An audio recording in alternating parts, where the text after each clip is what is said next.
There's a place He comes to me. Though I'm blind, He helps me see. Though I see dimly in this place, one day I'll see Him face to face.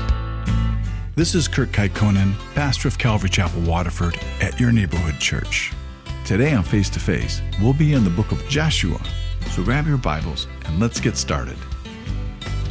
If you want to hear this complete message in its entirety, go to yourneighborhoodchurch.com, where you can download Your Neighborhood Church app at the App Store. And so the spies say, "Our lives for yours." But you can't say anything to anyone, and you have to keep this secret. And if you don't, the deal's off. But if you'll keep quiet, we'll deal kindly with you. And Rahab, you have to remember, she's a harlot. So she's probably pretty good at keeping secret, and she's probably kept quite a few secrets for quite a few people throughout the years. And so then Rahab, she lets down these men with this red rope. And then she tells them where to go to the mountains and not to go toward the Jordan River, because that's where they'll be looking for you. But the mountains, they won't look. They won't go there. And then stay there for 3 days. And then they'll stop looking for you. Because these spies, they don't know where they are. They don't know where they're going. They don't know the land. They don't know the people. But Rahab does. And now she's invested in them, and she wants to make sure that they survive and that they're safe. And the deal she made would cover everyone Rahab could gather into her home, her whole family.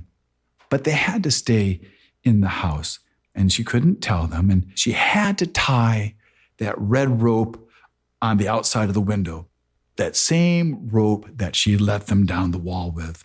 And so this reminds us of the Passover, the red blood on the doorpost that saved all the children of Israel, where they had to stay inside the house until death passed over. Well, now instead of lamb's blood on the doorpost, it's going to be a red rope on a window.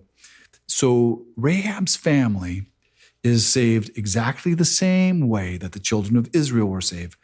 They all had to remain inside until death passed over, and they had to do it by faith. And they're going to have to believe that because of that blood-red rope, that God will save them. Because now that red rope, it represents the blood of Christ that saves us from death to everyone who believes. And I don't know if you think things like this, and I don't know if your mind goes there, but you have to kind of wonder, why did Rahab have a red rope? And this red rope was a long red rope. This red rope was at least 30 feet long to get down the wall. But if you remember where Rahab had hidden the spies, she hid them under a bunch of stalks of flax, which she had all laid out on her rooftop. Well, stalks of flax, that's where they used to get the fiber from to make linen cloth, because this is before they ever used cotton. So what Rahab was doing in her spare time, she was making linen cloth on the rooftops. So it's just like it says about the virtuous wife in Proverbs 31, where in verse 13 it says, "She seeks wool and flax and willingly works with her hand." And then in that same proverb, when you get down to verse 21, it says, "She is not afraid of snow for her household is clothed with scarlet. And she makes tapestries for herself, and her clothing is fine linen and purple." And so that's where the rope comes in. Because what they would do with the rope, when they made red dye, they would boil it down until it was like a concentrate. And then what they would do is they would take that rope and they would soak up all the red dye into the rope. So when they would dye the linen, they would just take a section of that rope and they would cut it off and they would throw it in the linen to dye it. So you have to see here that Rahab, she's going to make a wonderful wife one day. And she's going to be just like a Proverbs 31 wife. And we know that she marries Salmon. And Rahab will be the mother of a son named Boaz. Boaz, who marries a Moabite girl named Ruth from the book of Ruth. And so in my romantic mind, I think of Salmon being kind of like Richard Gere and Rahab maybe being like Julia Roberts in Pretty Woman. But I'm not saying I saw the movie. But if I did, that was like 1990. But whatever happened to them, it had to be exciting. She has this whole new life with these whole new people being saved by God, this God who loves slaves. And he loves this woman who used to be a prostitute, and he makes her into a mother and a wife. And you might think, was God really in love with this prostitute named Rahab? Do you think he did all this just to save her? And I would say, yes, I think he did. Because I know he was in love with me, and he snuck into my city of sin, into my life that I was living in, and he revealed himself to me, and he saved me. Because our God, he loves sinners, and he came to save us who would love him back. So if you're a sinner and you need to be saved, you came to the right place, because we can take care of that today. But you'll have to act in faith, and you're going to have to put your trust into Jesus Christ. But you do not have to wait till the spies come in to get you. You can do this right now today. All right, Father, you've heard us and you see us, Lord, and you know us, Lord. And you know our hearts. You know who knows you, who doesn't know you. But Lord, I do pray that you save all of us, that you would help us, Lord, to believe in you and to have that one act of faith, Lord, where we confess with our mouth, Lord, that we need you, that we believe you, Lord, that we take that blood like she did and we apply it to the doorposts of our heart, Lord, where you come and you save us, and that you give us a new life, not the same old life, not our life of sin, Lord, but a new life. And if anybody needs that today, we just pray that they would come and talk. We would be able to settle that. So chapter 3 starts with Joshua rising up early in the morning. And that tells you right there that he's not a musician. And now the spies, they've all returned to camp, and it's now time to leave Acacia Grove. And the children of Israel, they've been at Acacia Grove for quite a while. They've been camping out at Acacia Grove since Balaam tried to curse Israel with Balak. And that's when Israel had fallen into sin with the Moabite girls. So they've been at Acacia Grove since the book of Numbers in chapter 22. And now they're going to go for a walk, and it's going to be about 2 to 3 million people. They're going for this long walk over to the Jordan River with all of their belongings.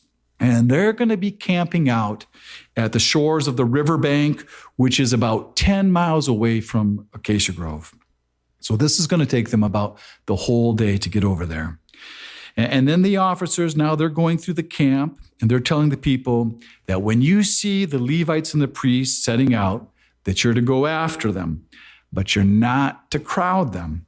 And it says that they're supposed to leave 2,000 cubits between you and them. And so that's about 1,000 yards, or that's a little bit more than a half-mile distance.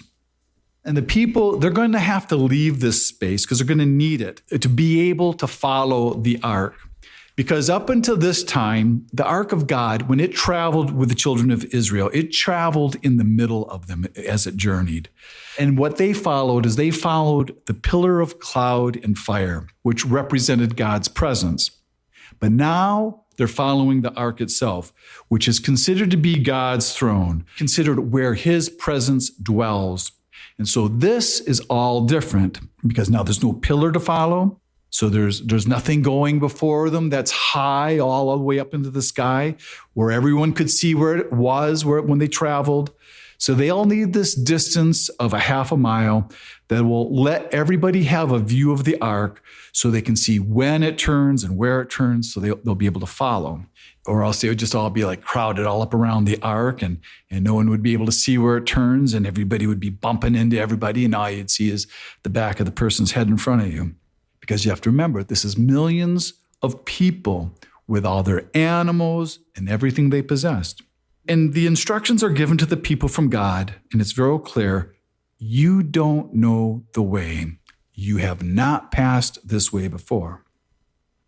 So following God with Joshua is a lot different than following God with Moses. And though it's still God leading the people of Israel, it probably didn't feel obviously that they were being led by God as when they followed Moses. It probably didn't feel as spiritual because Moses, he was old and he was experienced.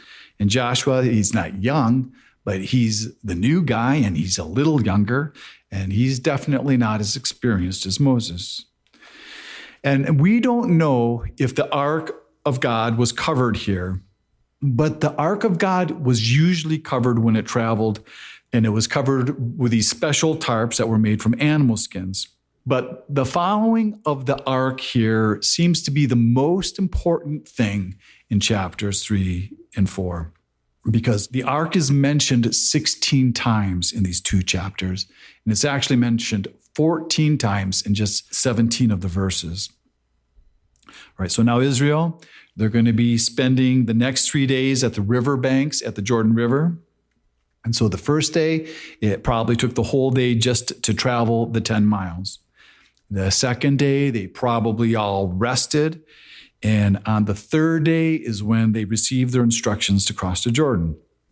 And the way that Israel is being led here is much the same way that we're led by God, where God, he doesn't just give them this detailed plan of everything that's going to happen right away, but the plan is only given one step at a time. And then after every step is given, Israel is to follow that step, where the next instruction, it won't be given until after that step is obeyed. Then the next instruction will come. And so you can probably imagine camping on the river banks of the Jordan River in the springtime. With the Jordan there, it's overflowing all its banks, where you see the roaring, dirty water, and it's eroding all the banks away, and it's probably carrying all this debris with it, things like trees and branches or anything that happens to be in its path. We saw things like that in Hawaii, because in Hawaii, you'd have these flash floods, and you'd actually see things like cars and sheds and bridges, floating down the river, and they'd always go with speed, and it was always real fast. But in this area, this was an annual thing. It always happened in the month of April. What it was the melting of the snowpack on Mount Hermon that was way up above the Galilee. And we know that this is April, and the reason we know that is because they're going to shortly be celebrating the Passover. And then secondly, because it says it's the harvest here, and we knew that Rahab, she was harvesting flax, if you remember from last week. So this is the time of the barley harvest and the flax harvest.